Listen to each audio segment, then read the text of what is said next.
Very very good afternoon students. सब कैसे हो? अच्छे, बढ़िया, मज़े में। तो स्टूडेंट्स आज लाइफ प्रोसेस कंटिन्यू करते हैं फिर से। और लाइफ प्रोसेस में हम पढ़ रहे थे human transportation circulatory system. Human transportation circulatory system का जो हाफ पोर्शन है, जो उसका हार्ट स्ट्रक्चर है और डिफरेंट ऑर्गन्स हैं, उन्हें हम पढ़ चुके हैं, उनके फंक्शंस को हम जान चुके हैं। अब मैम को ये चेक करना है कि स्टूडेंट्स पढ़ रहे हैं नहीं पढ़ रहे हैं, इसलिए आज मैं बच्चों आपसे कुछ क्वेश्चन करने वाली हूँ और वो क्वेश्चंस के आंसर आपको 30 सेकंड्स मिलेंगे और उन 30 सेकंड्स में उन क्वेश्चन के आंसर्स आपको कंप्लीट करके मेरे को देने हैं। घबराओ नहीं, वन वर्ड क्वेश्चंस दूंगी, वन वर्ड उनके आंसर होंगे, आपको देने होंगे और 30 सेकंड्स का टाइम होगा। कितना होगा? ओनली 30 सेकंड्स का। और वो 30 सेकंड्स में जिन बच्चों ने आंसर दे दिए, इट मीन्स वो रेगुलर स्टडी कर रहे हैं, और 30 सेकंड के बाद जो देता है मतलब नहीं पढ़ रहे हैं वो। ठीक है, तो वो क्वेश्चंस मैं दूं आपको?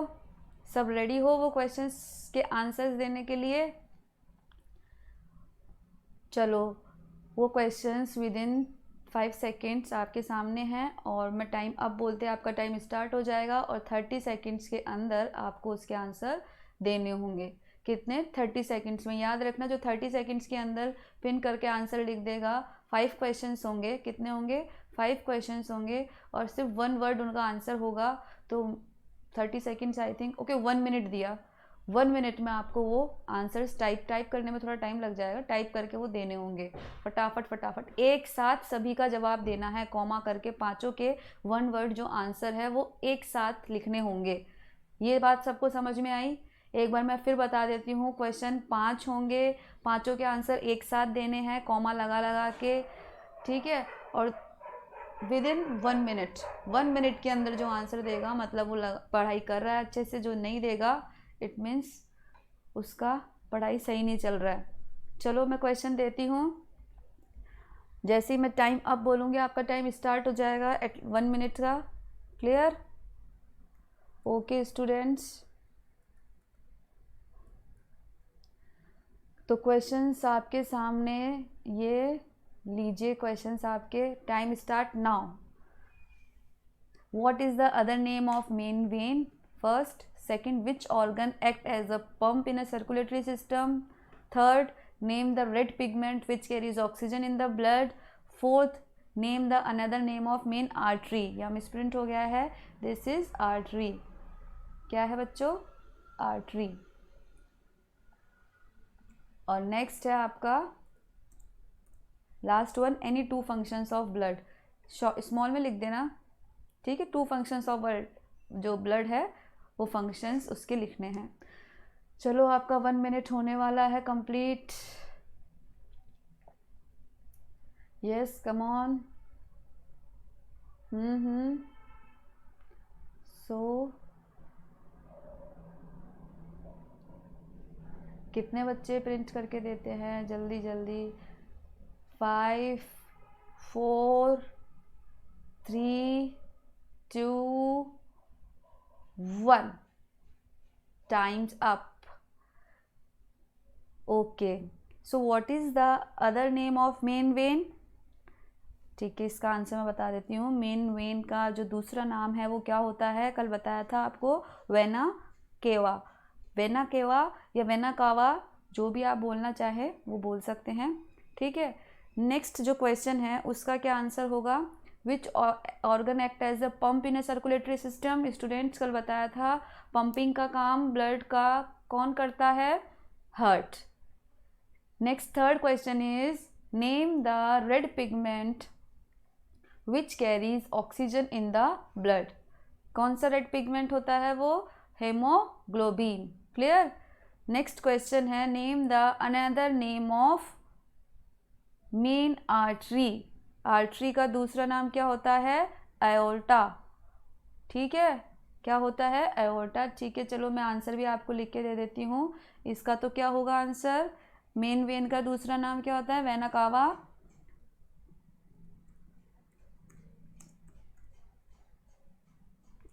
नेक्स्ट का आंसर क्या आएगा आपकी इसमें सर्कुलेटरी सिस्टम में? Heart. And then next answer is what? Name the red pigment of blood, hemoglobin. And the fourth one answer will be aorta.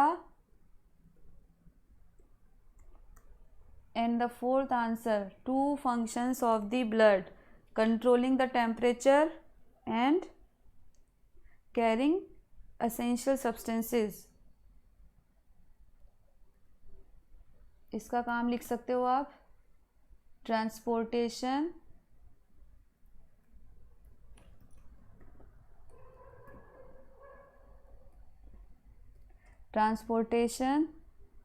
of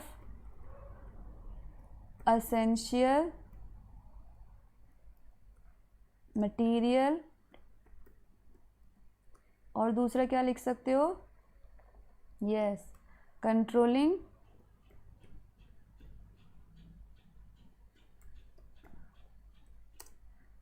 blood temperature.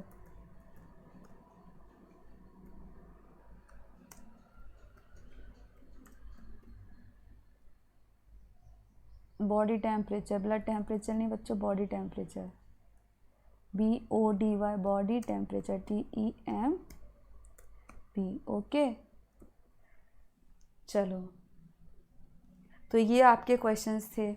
जिन बच्चों ने आंसर दिए हैं बहुत अच्छी बात है, वो रेगुलर पढ़ रहे हैं. और जो नहीं दे पाए हैं तो प्लीज़ अपनी पढ़ाई कंटिन्यू करो, जैसे जैसे करवा रहे हैं वैसे वैसे डेली आपको पढ़ना है, नहीं तो प्रॉब्लम आपके लिए ही क्रिएट होने वाली है.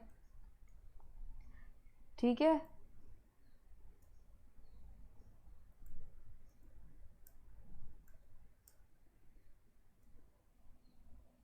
तो अब अपन स्टार्ट करते हैं ह्यूमन सर्कुलेटरी सिस्टम कि किस तरह से वो प्रोसेस हो रही है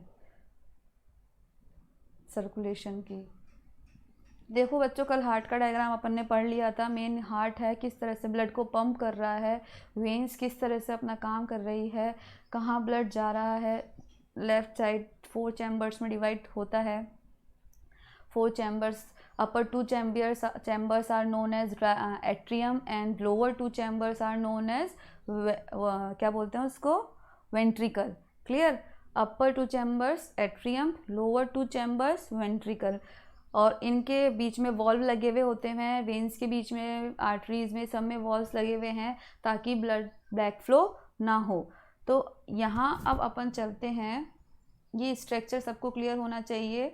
जो ब्लड है वो कैसे कहाँ पास हो रहा है. ठीक है, तो सबसे पहले अपन यहाँ देखो, आपका मेन जो ब्लड है प्योर ब्लड, ठीक है, जिसको हम क्या बोलते हैं, ऑक्सीजनेटेड ब्लड, वो पल्मोनरी वेन से होता हुआ कहाँ आया, आपके लेफ्ट एट्रियम में. कहाँ आएगा बच्चों? लेफ्ट एट्रियम में. लेफ्ट एट्रियम में कैसा ब्लड रहेगा? Pulmonary blood. इसको मैं नंबर 1 नाम दे देती हूँ. फिर सेकेंडली आपका जो ब्लड है एट्रियम से होता हुआ कहाँ आया? लेफ्ट वेंट्रिकल में. लेफ्ट वेंट्रिकल से होता हुआ कहाँ आएगा? मेन आर्टरी में, जिसको हम एओर्टा बोलेंगे. यहाँ से होता हुआ बॉडी ऑर्गन्स में चला जाएगा. ठीक है, ये बॉडी ऑर्गन्स पोर्शन हो गया आपके.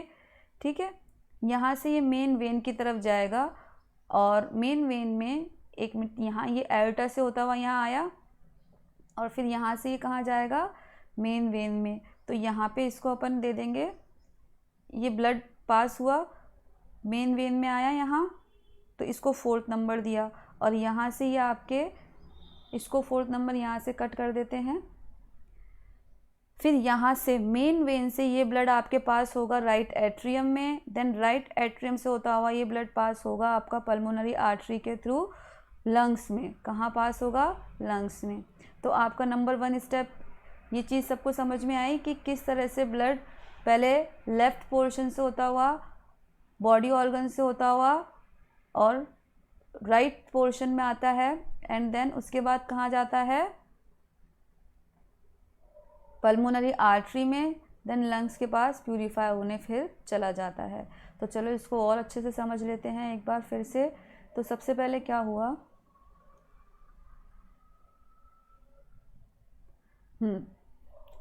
तो बच्चों क्या होता है आपके फर्स्ट स्टेप में क्या होगा, जैसे ही आपकी जो मसल्स हैं, चैम्बर्स की, हार्ट की चैम्बर्स की जो मसल्स हैं वो रिलैक्स्ड मोड में रहेंगी। रिलैक्स्ड मोड में होने के कारण पल्मोनरी वेन के अंदर, उनके अंदर जिसमें ऑक्सीजनेटेड ब्लड है, यहाँ ये ध्यान रखना, आपको बताया था, एक्सेप्शन बताया था कुछ, वेन है ये, लेकिन इसमें हमेशा कैसे कैसे ब्लड रहेगा, ऑक्सीजनेटेड ब्लड। ये जो ऑक्सीजनेटेड ब्लड है ये लंग्स से कहाँ आएगा, आपके लेफ्ट एट्रियम में, with the help of pulmonary vein. Alveoli में जो लंग्स है, लंग्स में ब्लड का प्यूरिफिकेशन होके ये पल्मोनरी वेन के थ्रू लेफ्ट एट्रियम में आया। लेफ्ट एट्रियम से होता हुआ ये कहाँ आएगा, लेफ्ट एट्रियम क्या होगा, कॉन्ट्रैक्ट होगा।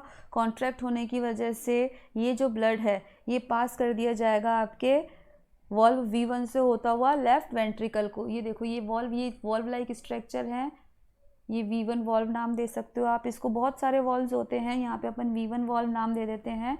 ये V1 वॉल्व से होता हुआ लेफ्ट वेंट्रिकल में आया। देन यहाँ लेफ्ट वेंट्रिकल में क्या होगा, अगेन कॉन्ट्रैक्शन होगा, ठीक है, अगेन कॉन्ट्रैक्शन और एक्सपेंशन, पंपिंग जब भी तो होती है, कॉन्ट्रैक्शन एक्सपेंशन को ही तो पंपिंग बोलते हैं, ठीक है। तो यहाँ पे आपका लेफ्ट वेंट्रिकल कॉन्ट्रैक्ट हुआ, तो जो ये ऑक्सीजनेटेड ब्लड था ये फोर्स कर दिया जाएगा आपके किस तरफ, मेन आयोर्टा की तरफ। ये जो आपका ऑक्सीजनेटेड ब्लड कहाँ फोर्स कर दिया गया, मेन आयोर्टा की तरफ। और ये जो आयोर्टा है डिफरेंट डिफरेंट आर्टरीज़ में, डिफरेंट आपके जो आर्टरीज़ है, छोटी छोटी ट्यूब्स हैं, उसके अंदर ये डिवाइड हो जाती है। फर्दर बहुत सारे डिवीज़न हैं, और ये जो ब्लड है ऑक्सीजनेटेड ब्लड आपके पास कर दिया जाता है डिफरेंट ऑर्गन्स को। हेड हो गया, chest, arms, stomach, intestine, liver, kidney, trunk, legs, so many organs are there. सभी ऑर्गन्स के सेल्स को ये जो ब्लड है, ऑक्सीजनेटेड ब्लड है, ये प्रोवाइड करवा दिया जाता है। और ये जो ऑक्सीजनेटेड ब्लड है ये किसके थ्रू पास हो रहा है, यहाँ पर now arteries open into capillaries, ठीक है, capillaries of the each and every body organ. ये जो बॉडी ऑर्गन की कैपिलरीज में ओपन हो रही है।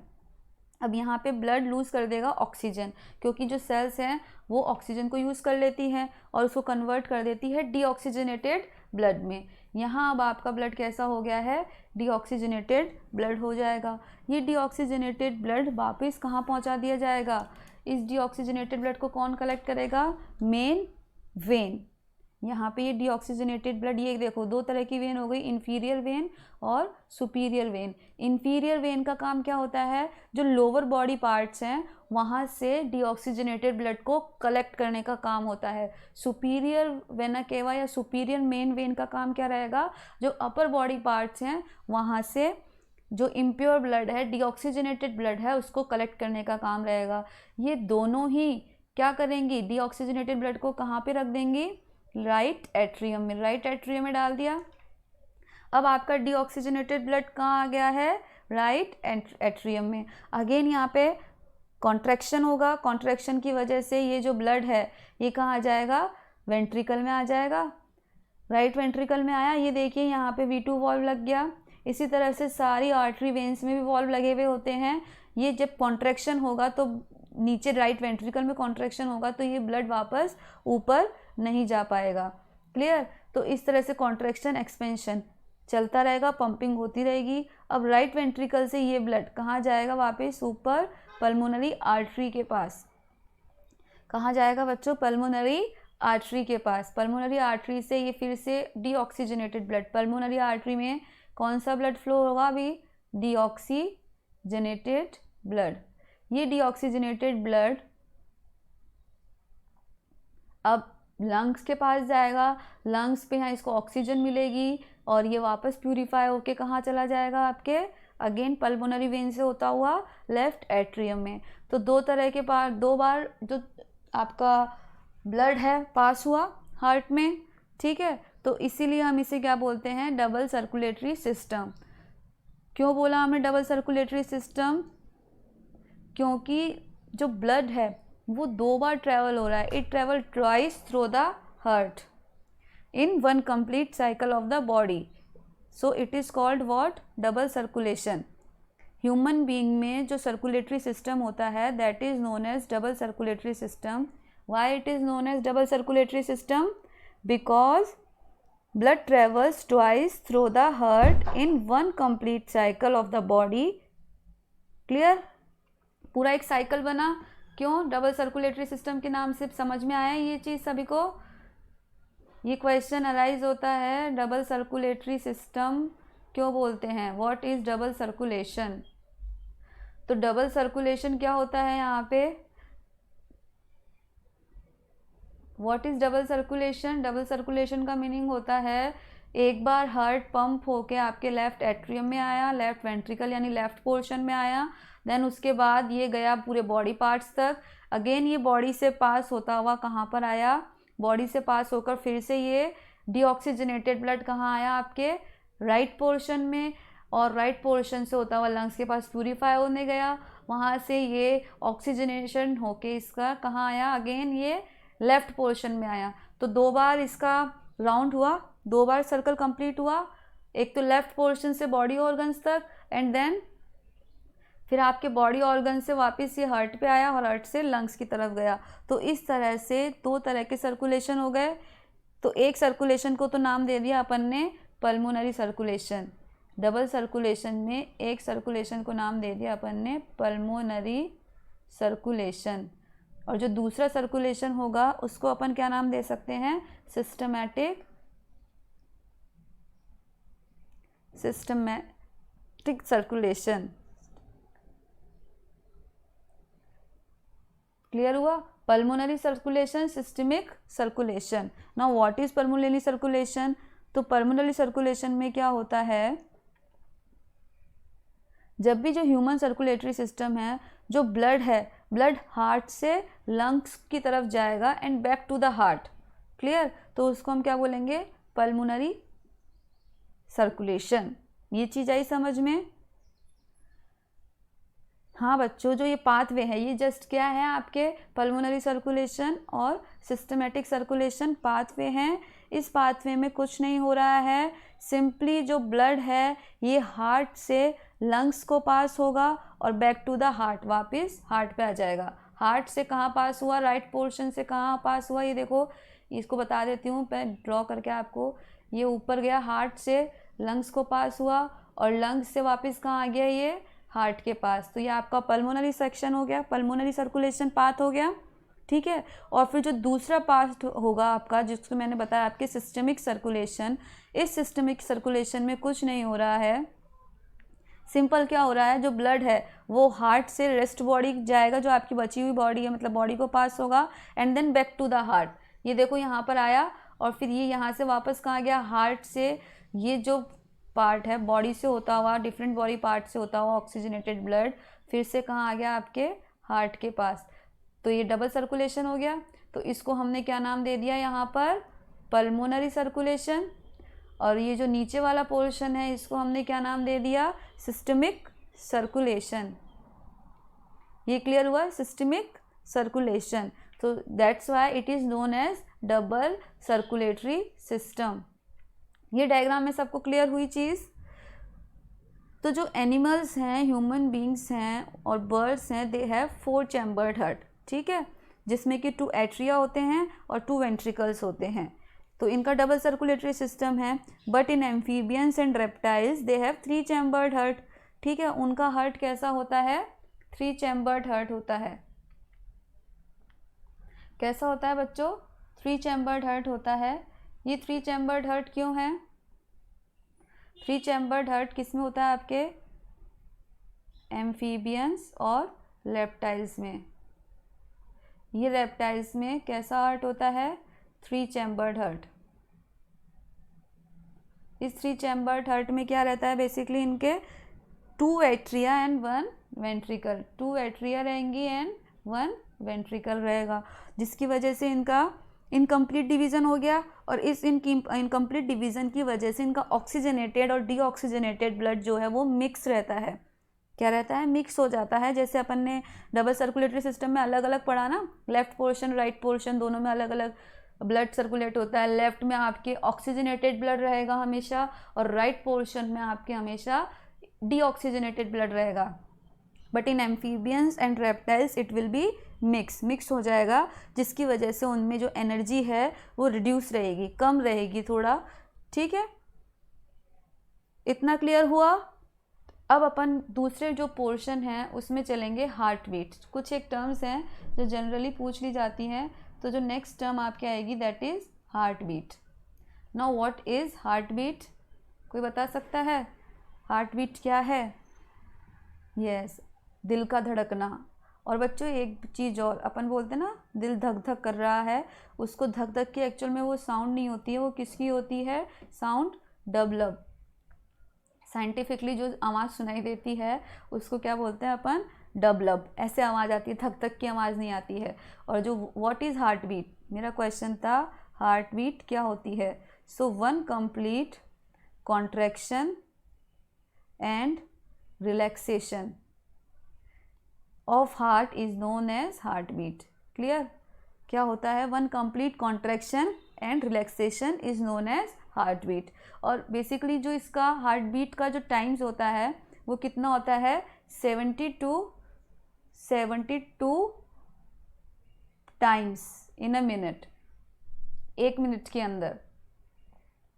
ये चीज़ आई समझ में? 72 टाइम्स होता है इसका, 1 मिनट में 70 से 72 बार ये डबलब की आवाज़ हमें सुनाई देगी। और हार्ट बीट क्या होती है?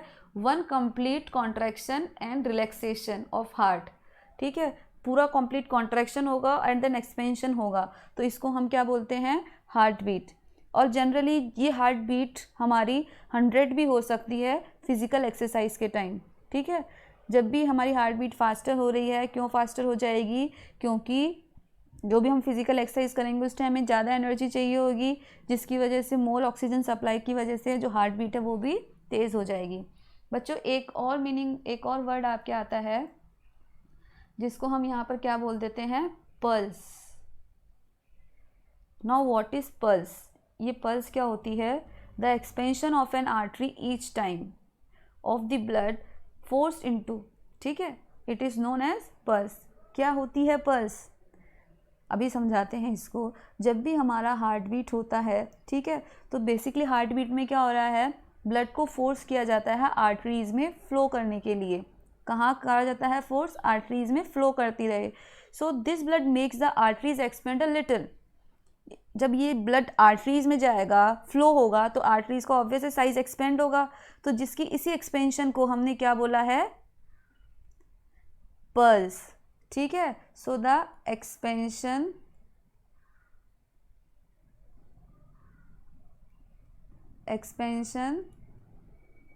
Of an artery, expansion of an artery each time.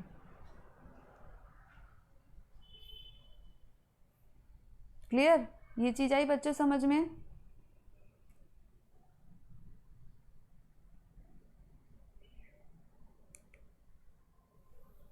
चलो अब हम आगे चलेंगे। आगे हम क्या देखते हैं यहाँ पे? ये इसको कंप्लीट कर देते हैं। एक्सपेंशन ऑफ आर्टरी ईच, ये आर्टरी है, ठीक है, each time the blood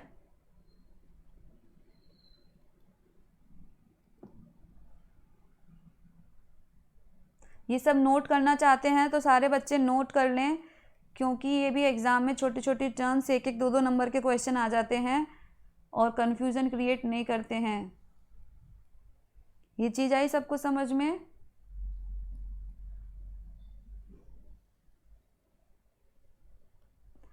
okay, तो अब अपन जो नेक्स्ट है पल्स, हार्ट बीट क्लियर हुआ। अब नेक्स्ट अपना टॉपिक आता है, इंपॉर्टेंट टॉपिक है, that is BP, what? Blood. अच्छा एक बात और बच्चों, जो पल्स है उसका भी जो टाइमिंग है वो सेम, जो 70 to 72 टाइम्स पर मिनट क्या होती है? पल्स रेट होती है। पल्स रेट भी 70 to 72 टाइम्स होती है।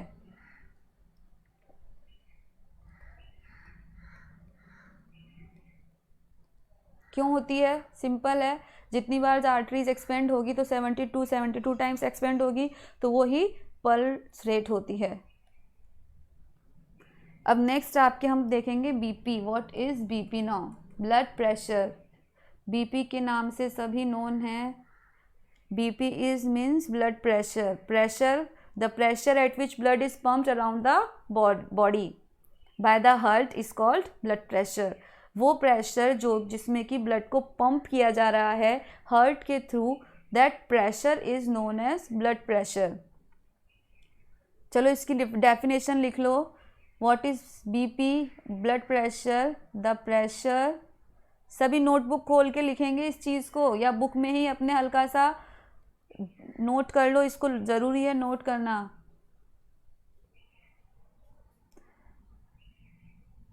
ये चीज़ आई। ब्लड प्रेशर क्या है? दो तरह के प्रेशर होते हैं इसमें भी, इसको भी अपन पढ़ेंगे।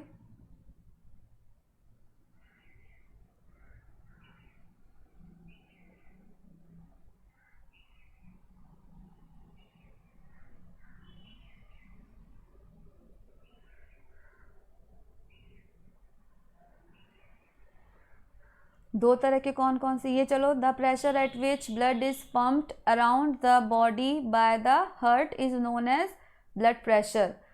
वो प्रेशर जिसमें कि ब्लड को पंप किया जाता है around the body by the heart is known as blood pressure.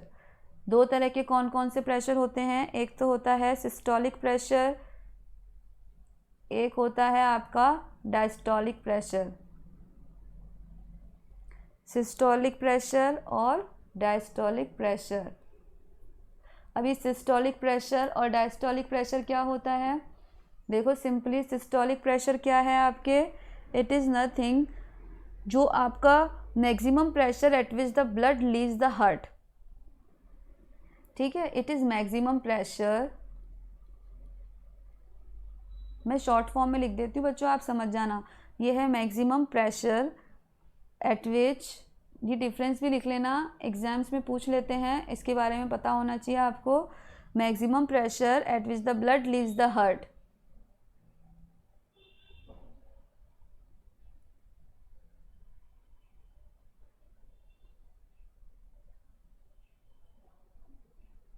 कहाँ से होगा ये लीव?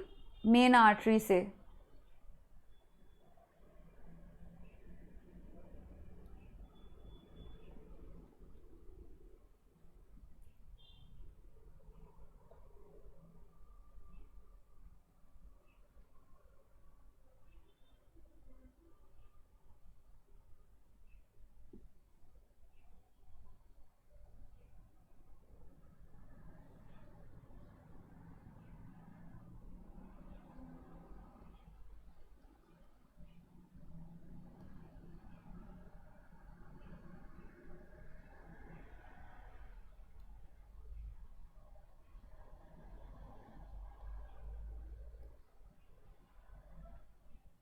बच्चों ये चीज़ आई सबको समझ में? क्लियर हो रहा है? What is systolic pressure? Maximum pressure at which the blood leaves the heart through the artery during contraction phase. ठीक है, आपको बताया था जो हार्ट है उसमें क्या है, लेफ्ट साइड में ब्लड है। जैसे ही वो आर्टरीज में ब्लड पास होगा, ठीक है, कॉन्ट्रैक्शन फेज आएगी, उसी को अपन क्या बोलेंगे? Systolic pressure. क्या बोलेंगे? Systolic pressure. नेक्स्ट आपके क्या आता है इसमें? आपके diastolic pressure.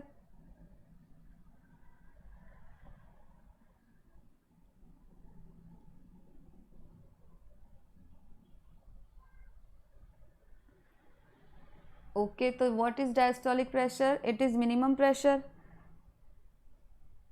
In the arteries during the relaxation phase. इसका आप यहाँ पे जो कॉन्ट्रैक्शन फेज है इसकी जगह आप सिंपली क्या लिख दोगे? Relaxation phase. यहाँ लिखोगे आप that is minimum pressure at which the blood eight which minimum pressure in the arteries during the relaxation. ठीक है, यहाँ आपको लिखना होगा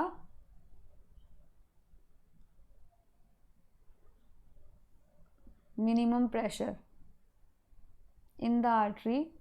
यहाँ मैं लिख ही देती हूँ जिससे आपको ढंग से क्लियर हो जाएगा। Minimum pressure in the artery, ये नोट कर लेना बच्चे, क्योंकि एग्ज़ाम में कभी कभी डायस्टोलिक सिस्टोलिक के बारे में जो डिफरेंसेस हैं वो भी पूछे जाते हैं।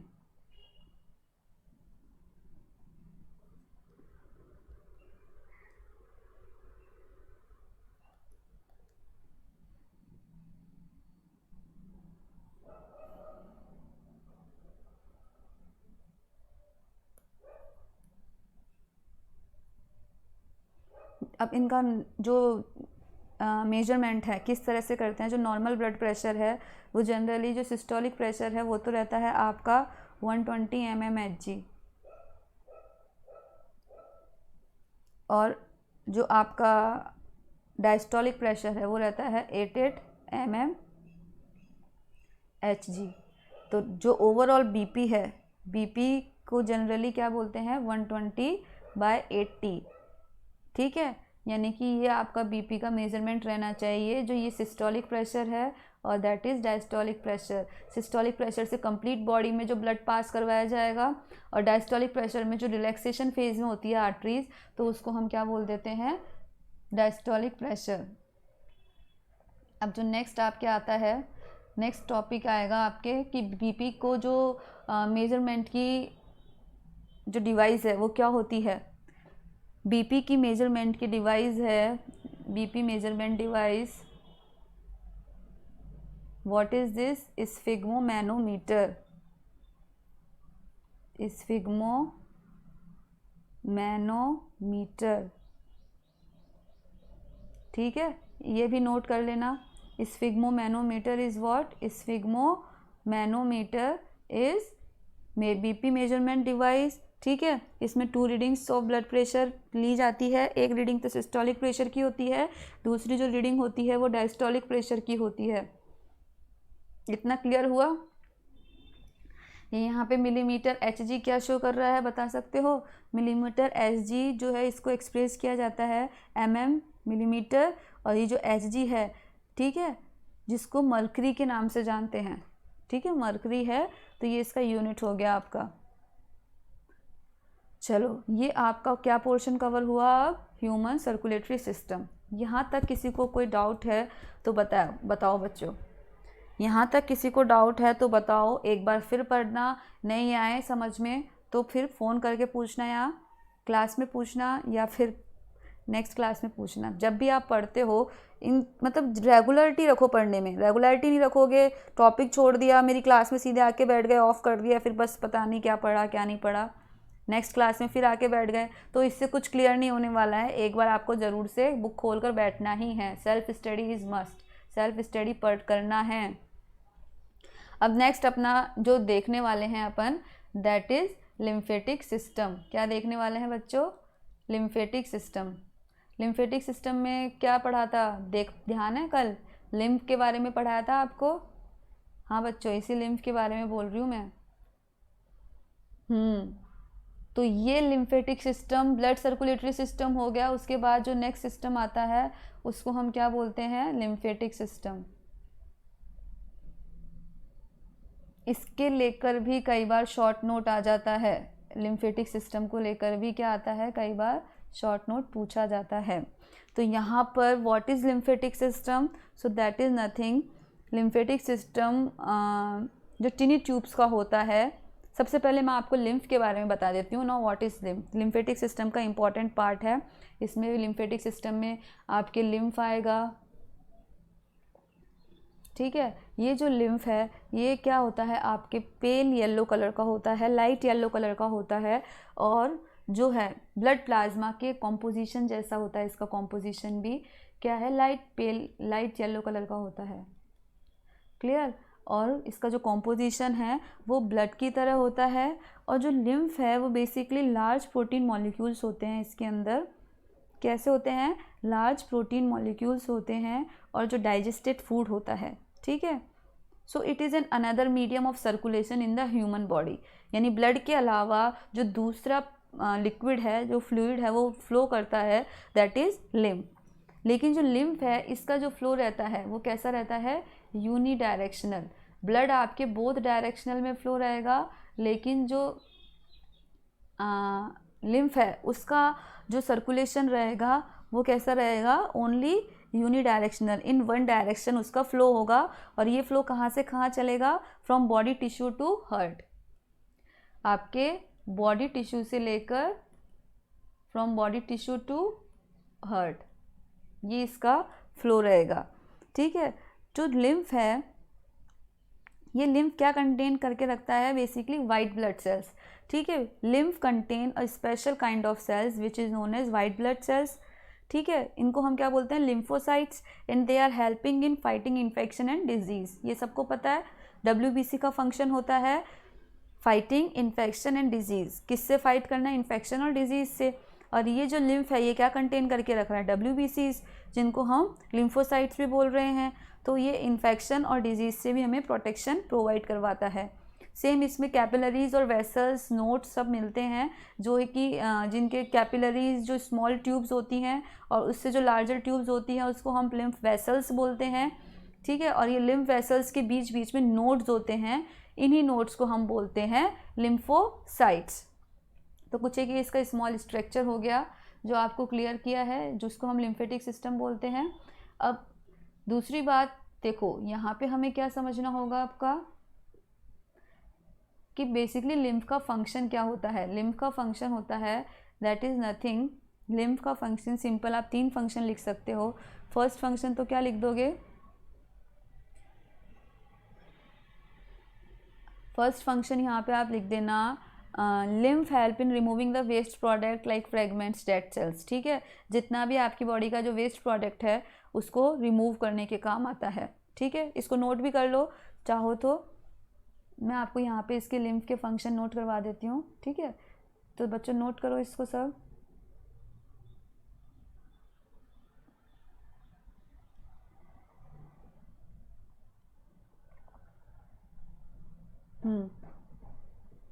लिम्फ के function, what are the function of lymph.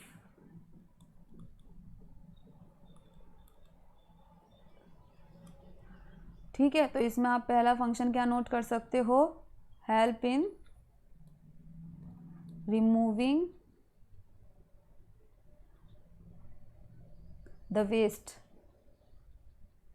ये वेस्ट किस तरह का होता है, लाइक फ्रेगमेंट। ये फ्रेगमेंट्स किसके होते हैं, डेड सेल के।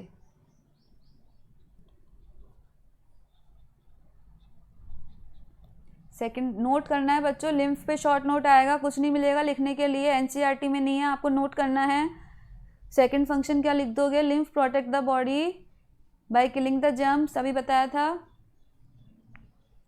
सेकंड फंक्शन में लिख दो प्रोटेक्ट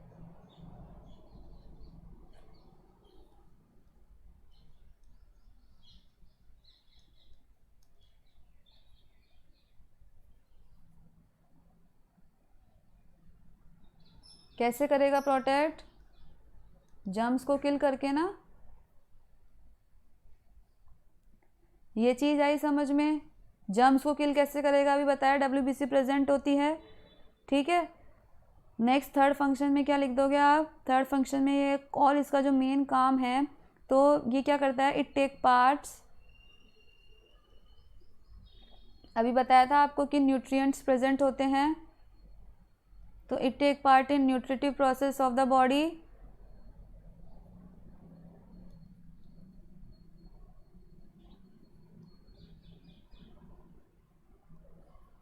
ये क्या हो गए आपके सारे लिम्फ के फंक्शन हो गए, क्लियर हुआ। ये सारे आपके लिम्फ के फंक्शन बताए हैं। ये लिम्फ के फंक्शन है जिसमें नंबर 1 फंक्शन है कि वेस्ट प्रोडक्ट को ये हटाता है, दूसरा फंक्शन है protect the body by killing the germs, third function है it take part in nutritive process. तो ये आपका हो गया lymphatic system. Lymphatic system clear हुआ। Lymph is what, light yellow, light, it is light in yellow, sorry, it is lymph is a light yellow liquid which is somewhat similar in composition to blood plasma, ये लिख देना। और it is an another medium of circulation in the human body, clear। और फिर उसके बाद lymph it is a part of lymphatic system, इतना लिख के इसके functions लिख देना, क्लियर हुआ। चलो तो बच्चों ये आज की क्लास हमारी यहीं पर ओवर होती है। और इसके जो 2-3 बातें मैं आपसे करना चाहूँगी, एक तो कल मैंने आपको टेस्ट के लिए बोला था न्यूट्रिशन टॉपिक के लिए, तो न्यूट्रिशन के लिए तैयार रहना। ओपन बुक टेस्ट रहेगा, उसमें आपसे 10 क्वेश्चंस पूछूंगी और उनके आंसर्स आपको देने होंगे। कैसे होगा, किस तरह से होगा, वो मैं कल ही क्लियर करूँगी, आपका टेस्ट किस तरह से होना है। दूसरी बात, इस चीज़ को पढ़ लेना और मैं डेली क्वेश्चंस पूछूंगी, जो बच्चा आंसर्स देगा उसको प्राइज़ भी मिलेगा। क्लियर? जो बच्चा रैपिडली ज़्यादा आंसर देगा, सही टाइम के अकॉर्डिंग, टाइम के अंदर अंदर आंसर दे देगा, उसको प्राइज़ भी मिलेगा। तो ये आपका हुआ। अब जो नेक्स्ट टॉपिक रहेगा that is excretion in, sorry अपना यहाँ पे ट्रांसपोर्टेशन इन प्लांट्स वाला टॉपिक रह रहा है, तो कल अपन क्लियर करेंगे न्यूट्रिशन के टेस्ट के बाद ट्रांसपोर्टेशन इन प्लांट्स। बहुत ही छोटा सा टॉपिक है, फटाफट क्लियर हो जाएगा। After test I will explain transportation in plants. Clear? चलो बच्चों, आज की क्लास हम यहीं ओवर करें। हार्ट का ट्रांसपोर्टेशन सिस्टम क्लियर हुआ बच्चों? जो ट्रांसपोर्टेशन सिस्टम है हो गया क्लियर? ओके, चलो बाय, कल मिलते हैं, बाय।